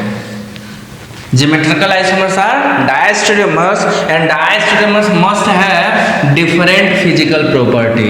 जितने भी डायस्टेरियोमर हैं उनकी फिजिकल प्रॉपर्टीज क्या है, अलग अलग है। तो diastereomers have different physical property. Physical property में क्या अलग होगा, बॉइलिंग पॉइंट, मेल्टिंग पॉइंट, ठीक है, सोलबिलिटी, ये बेसिकली यही डिफरेंट होते हैं। बीपी अलग होगा, एमपी अलग होगा, सॉल्बिलिटी अलग होगा। तो ये सब चीजें देखेंगे कैसे कैसे अफेक्ट हो रही है। सबसे पहले हमें सॉल्बिलिटी की बात करनी होगी, मेल्टिंग पॉइंट की बात करनी होगी, बीपी की बात करनी होगी। तो सॉल्बिलिटी जब बात करोगे तो कहीं ना कहीं पोलैरिटी से मतलब होगा।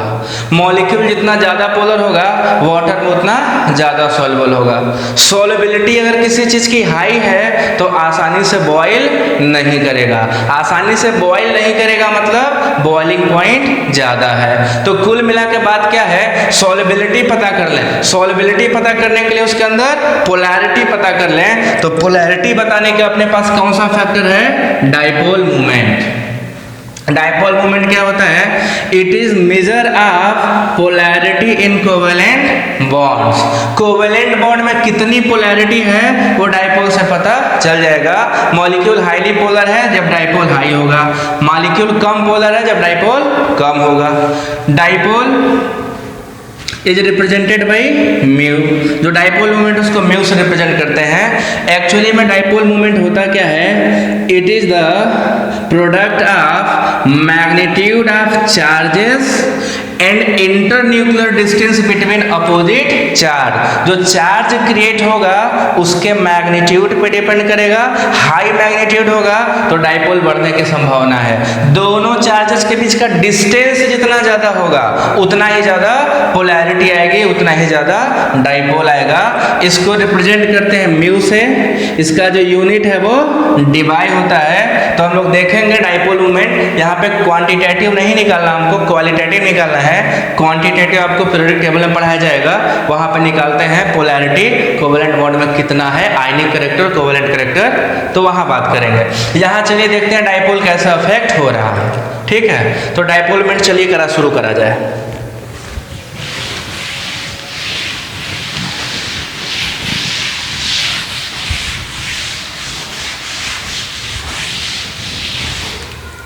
देखिए सबसे पहले क्या है, जब डाइपोल मोमेंट स्टडी करने जाएंगे सिस ट्रांस मॉलिक्यूल में तो दो केस आएंगे। मैं केस 1 को डिस्कस करना चाहता हूं पहले। केस 1 ये है, when alkene is symmetrical. Alkene is symmetrical. Alkene कैसा होगा, सिमेट्रिकल होगा, मतलब कि दोनों साइड के सब्स्टिट्यूएंट क्या होंगे, सेम लगे होंगे, जैसे AB double bond AB type का। ऐसे को हम क्या बोलेंगे, सिमेट्रिकल है। अगर मॉलिक्यूल सिमेट्रिकल है तो हमेशा सिस इज ग्रेटर देन ट्रांस। जो डाइपोल मोमेंट होगा सिस का ऑलवेज ज्यादा होगा किससे, ट्रांस से। अब इसमें भी दो बातें, ठीक है। सबसे पहली बात क्या है, if movement of substituent, movement of substituent is linear.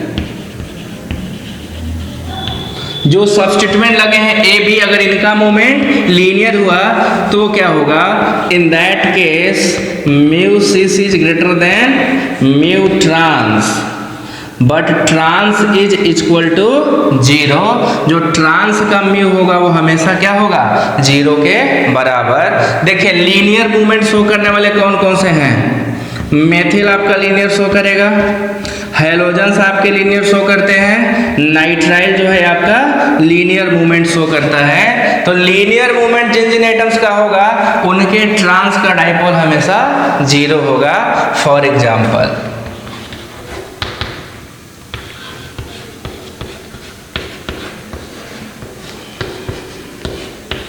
देखिए इन दोनों में इलेक्ट्रोनेगेटिविटी कार्बन की ज्यादा है, सॉरी क्लोरीन की ज़्यादा है तो डाइपोल इस साइड शिफ्ट होगा, तो mu does not equal to 0। But अगर यही ट्रांसफॉर्म ले लिया जाएगा तो दोनों का डाइपोल अपोजिट डायरेक्शन में जाएगा, और जब अपोजिट डायरेक्शन में जाएगा तो म्यू क्या होगा, कैंसिल आउट हो जाएगा, और ट्रांस का हमेशा आपको 0 मिलेगा। तो यहाँ पे आप हाइड्रोजन के साथ मेथाइल रिप्लेस कर सकते हैं, साइनाइड रिप्लेस करेंगे, हमेशा सिस का ज़्यादा होगा, ट्रांस का 0 होगा। जब कैसा होगा इनका मूवमेंट, लीनियर मूवमेंट शो करेंगे, सब्स्टिट्यूएंट का मोशन लीनियर होगा, सिमेट्रिकल होगा। ऐसे कह सकते हो इनका ओरिएंटेशन कैसा हो, सिमेट्रिकल हो। ये जब जुड़ेगा कार्बन, देखिए ये हाइड्रोजन जो तीनों होगा वो इस तरह से होगा, तो ऑटोमेटिकली ये सिमेट्रिकल हो जाता है। क्लोरीन का क्या है, 3 लोन पेयर होगा, 1 बॉन्ड पेयर होगा, ये भी सिमेट्रिकल होगा। साइनाइड का क्या है, ये लीनियर है ये, तो इसका मूवमेंट हमेशा लीनियर ही होगा। ठीक है, नाइट्रोजन पे लोन पेयर है वो भी ऐसे रहेगा, तो लीनियर मूवमेंट शो करेगा। जिनमें लीनियर मूवमेंट होगा उनके ट्रांस का 0 होगा, बट सिस का कभी 0 नहीं होगा।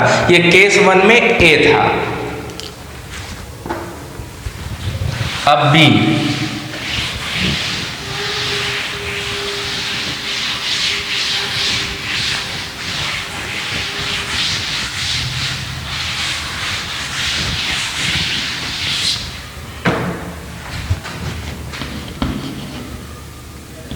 बी क्या है भाई, व्हेन सब्स्टिट्यूएंट है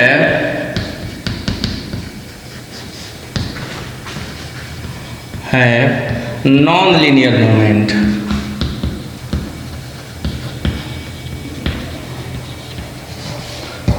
जब सब्स्टिट्यूएंट का मूवमेंट कैसा होगा, नॉन लीनियर। देखिए नॉन लीनियर कौन कौन शो करता है, OH, क्योंकि इसके पास 2 लोन पेयर हैं। सिमिलरली SH, OCH3,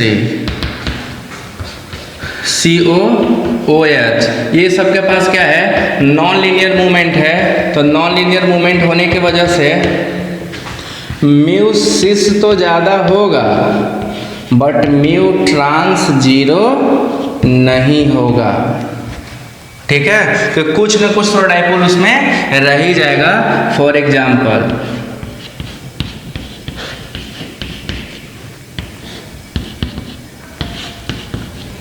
ठीक, ये cis does not equal to 0 but it is greater than trans।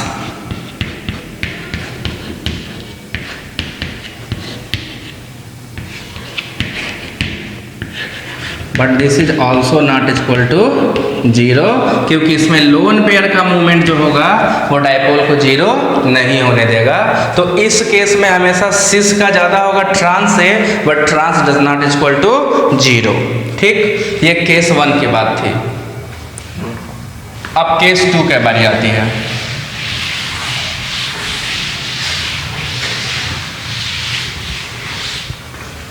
Case 2 क्या है,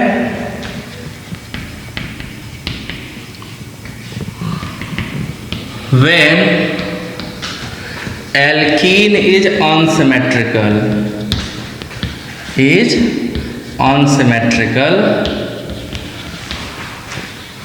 and one group is electron donating and another is electron withdrawing, उस केस में mu trans is greater than mu cis. जब दोनों symmetrical नहीं होंगे, एक electron दे रहा होगा, दूसरा इलेक्ट्रॉन निकाल रहा होगा, उस केस में हमेशा ट्रांस का डाइपोल सिस का डाइपोल से ज्यादा होगा। एग्जाम्पल के लिए देख लीजिए, यहां पे हमने नाइट्रो ग्रुप लगा दिया है। तो देखिए है क्या, मेथिल इलेक्ट्रॉन डोनेटिंग ग्रुप है, और NO2 इलेक्ट्रॉन विड्रॉइंग ग्रुप, यहाँ पे आएगा पॉजिटिव चार्ज, इस पे आएगा निगेटिव चार्ज, दोनों वेक्टर सेम डायरेक्शन में मूव कर रहे हैं, तो ये वेक्टर एडिशन होता है डाइपोल, तो इसमें क्या होगा, ट्रांस का डाइपोल बहुत ही ज़्यादा बढ़ जाएगा। तो यहाँ जो म्यू आपको मिल रहा है it is greater than mu cis हो जाएगा, क्योंकि सिस में जब बात करेंगे तो वेक्टर एडिशन उतने आसानी से नहीं हो पाएगा। ये देखिए सिस में यहाँ पे एंगल क्या हो रहा है, ज़्यादा है, यहाँ पे एकदम पैरेलल हो गया इसके जस्ट सेम डायरेक्शन में, तो दोनों क्या होंगे, ऐड हो जाएंगे, बट यहाँ पे इतनी आसानी से ऐड नहीं होगा, तो इसका डाइपोल कुछ न कुछ कम रहेगा, तो cis is less than trans. But ध्यान रखिएगा इनमें से कोई भी जीरो नहीं होगा, दोनों में कुछ न कुछ डाइपोल होगा। तो अब पूरे केस को अगर ध्यान से देखें तो केस 1 में था सिस का ज़्यादा है ट्रांस से, एक केस में ट्रांस जीरो था, एक में ट्रांस जीरो नहीं था, इसमें ट्रांस का ही ज़्यादा हो गया। तो अब इम्पोर्टेंट बात ये है कि अगर सिस मॉलिक्यूल का डाइपोल ज़्यादा है तो ऑब्वियस सी बात उसमें पोलैरिटी ज़्यादा होगी, जिसकी पोलैरिटी ज़्यादा होगी उसकी सॉल्युबिलिटी भी ज़्यादा होगी, जिसकी सॉल्युबिलिटी ज़्यादा होगी उसकी बॉइलिंग पॉइंट में ज़्यादा होगी। ऑब्वियस सी बात है, सॉल्युबल हो गया तो मॉलिक्यूल के साथ क्या करेगा, इंटरेक्शन कर जाएगा, ज़्यादा इंटरेक्शन ज़्यादा बॉन्ड बनाएगा, उस बॉन्ड को ब्रेक करने के लिए एनर्जी ज़्यादा देनी पड़ेगी, ज़्यादा एनर्जी दोगे तो फिर क्या होगा, वही को तो हम बोल रहे हैं ना कि अरे यार जल्दी नहीं बॉयल हो रहा है और टेम्परेचर बढ़ाना पड़ेगा, और टेम्परेचर जो टेम्परेचर बढ़ा रहे हैं वही तो बॉइलिंग पॉइंट है।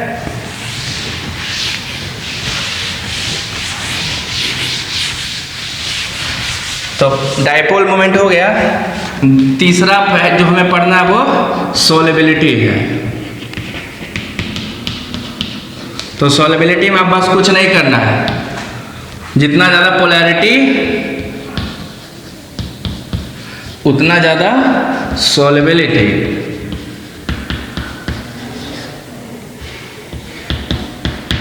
ठीक है, पोलैरिटी हाई मतलब डाइपोल हाई, तो क्या हो जाएगा, mu cis is greater than mu trans. General था केस 1 का,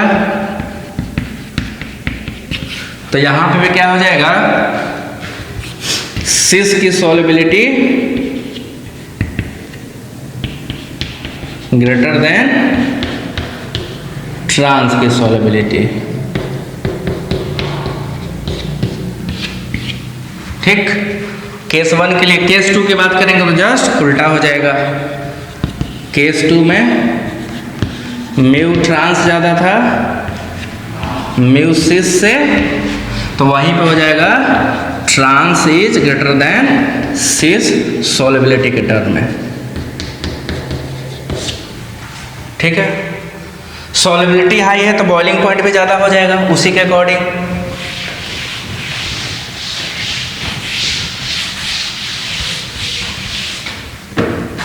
चौथा क्या हो गया अपने पास, बॉइलिंग पॉइंट।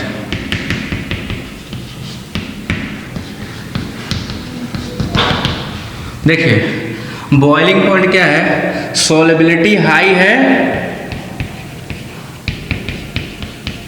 तो डायरेक्टली प्रोपोर्शनल टू बीपी हो जाएगा। ठीक है, या सीधे पोलैरिटी से बोल सकते, हाई पोलैरिटी तो हाई बॉइलिंग पॉइंट हो जाएगा। तो यहाँ पे वही बात आएगा, cis is greater than trans case 1 के लिए, और केस 2 के लिए trans is greater than cis. ठीक, बना लीजिए।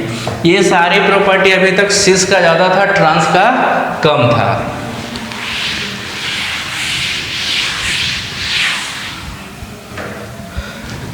पांचवा फैक्टर है स्टेबिलिटी। स्टेबिलिटी में हमेशा trans is more stable than cis. वो इसलिए देखिएगा, अगर हम इसको ट्रांस बनाएं तो दो बल्कियर ग्रुप कहाँ पे हैं, अपोजिट साइड हैं, तो इलेक्ट्रॉनिक रिपल्सन क्या होगा, मिनिमम होगा।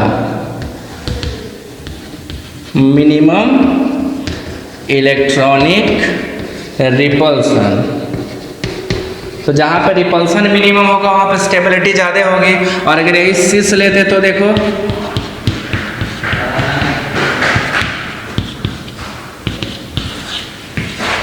इन दोनों में क्या होता, रिपल्सन होने लगता। तो रिपल्सन की वजह से स्टेबिलिटी क्या होती, कम हो जाती।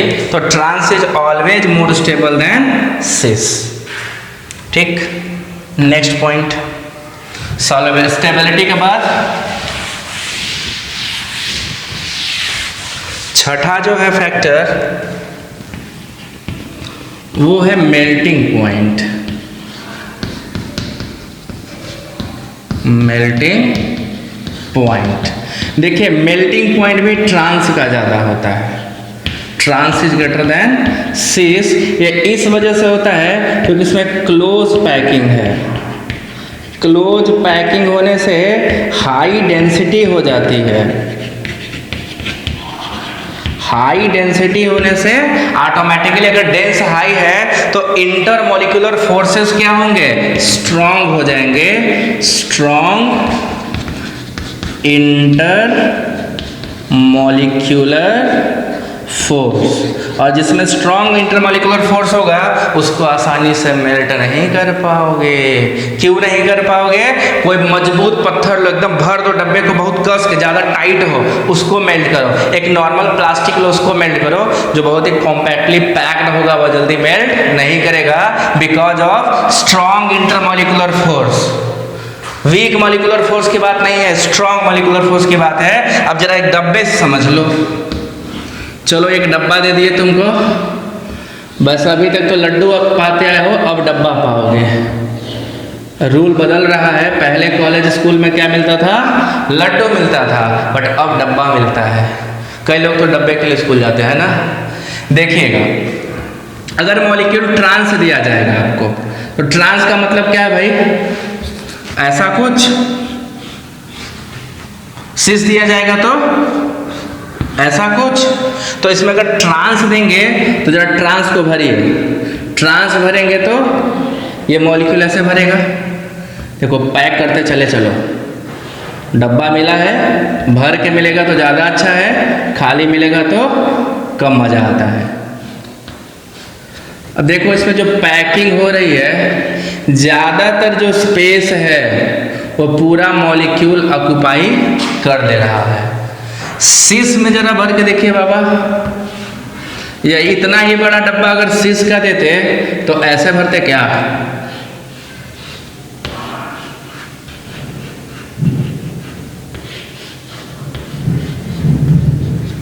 जरा इस स्पेस के बारे में इमेजिन करिएगा।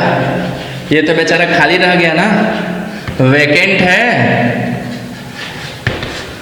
वेकेंट है का मतलब वॉल्यूम तो दोनों का सेम है, वॉल्यूम सेम दिया गया था, बट इसमें नंबर ऑफ पार्टिकल ज्यादा आए हैं, इसमें नंबर ऑफ पार्टिकल कम आएंगे, स्पेस बच जाएगा। इसमें स्पेस नहीं बचेगा। नहीं बचेगा मतलब क्या हुआ, कॉम्पैक्ट पैकिंग है। इसमें स्पेस बच गया मतलब लूज पैकिंग है। और जहां पे लूज पैकिंग होगा वहां पे एमपी डिक्रीज करेगी। इसीलिए ट्रांस का एमपी ज्यादा है, सिस का एमपी कम है। ज्यादा टाइटली पैक कर लोगे तो मेल्ट आसानी से नहीं होगा, लूजली पैक करोगे तो मेल्ट आसानी से हो जाएगा। आया समझ में? इतनी चीजें फिजिकल प्रॉपर्टी में हमें स्टडी करनी होती है इस लेवल तक। और भी बहुत सारी बातें जैसे रिएक्टिविटी, चलो एक बात कर ही लेते हैं, कर लेते हैं। तुम लोग भी क्या याद रखोगे, ठीक है? चलो बना ही लेते हैं 7वां।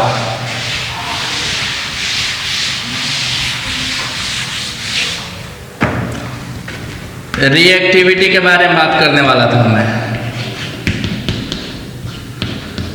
अब रिएक्टिविटी में ज़्यादा नहीं बताएंगे, कम बताएंगे। देखो क्या बताएंगे, सिस जो है ट्रांस को हीट करोगे लेस रिएक्टिव होते हैं, ठीक है। सिस को करोगे मोर रिएक्टिव होते हैं। किसके लिए? एनहाइड्राइड फॉर्मेशन करने वाले हैं हम लोग। Anhydride formation. एनहाइड्राइड तो ट्रांस करेगा ही नहीं, ट्रांस बनाएगा ही नहीं, केवल सिस बनाएगा। एग्जाम्पल मैलिक एसिड और फ्यूमेरिक एसिड का जरा देखियो, देख बच्चा, ये है सिस और सिस होता है मैलिक एसिड। इसको गर्मा गर्म तल दो तो क्या होगा, पानी निकल जाएगा, वाटर निकला तो क्या बन गया, मैलिक एनहाइड्राइड बन जाएगा। सोचा था कि नहीं बनेगा, नहीं सोचा था, बन गया। This is maleic anhydride, maleic anhydride है ये। अगर यही फ्यूमेरिक एसिड लिए होते तो कुछ ना होता, ना होता। क्या है ना होता, क्योंकि फ्यूमेरिक एसिड तो बेचारा ट्रांस होता है ना। अब इसको गरम करो, गरम करो, कुछ नहीं होगा, no reaction, no reaction. Why no reaction, क्योंकि दोनों अपोजिट साइड में कंडेंस नहीं होंगे। तो जब कंडेंस नहीं होगा तो फिर हम क्या बोलेंगे, अरे यार एक कम रिएक्टिव है, ये तो बहुत जल्दी हो गया था, ये वाला नहीं हो रहा। तो नहीं हो रहा क्योंकि ट्रांस है। ठीक, तो यहाँ तक ज्योमेट्रिकल आइसोमरिज्म कंप्लीट हो गया। अब हम लोग अगली क्लास से ऑप्टिकल आइसोमर स्टार्ट करेंगे। ठीक, तब तक के लिए घर में रहिएगा, निकलिएगा मत। निकलोगे तो वीडियो बनाना बंद कर देंगे। हम भी घर से वीडियो बना रहे हैं आपके लिए, आप भी घर में रहिए, वीडियो बनाइए, वीडियो देखिए। आप भी बना सकते हैं, बट अभी देखिए, बनाने का टाइम आएगा। Stay at home, start learning, जो भी दिक्कत आएगी देख लेंगे। ठीक है, चलो ठीक है।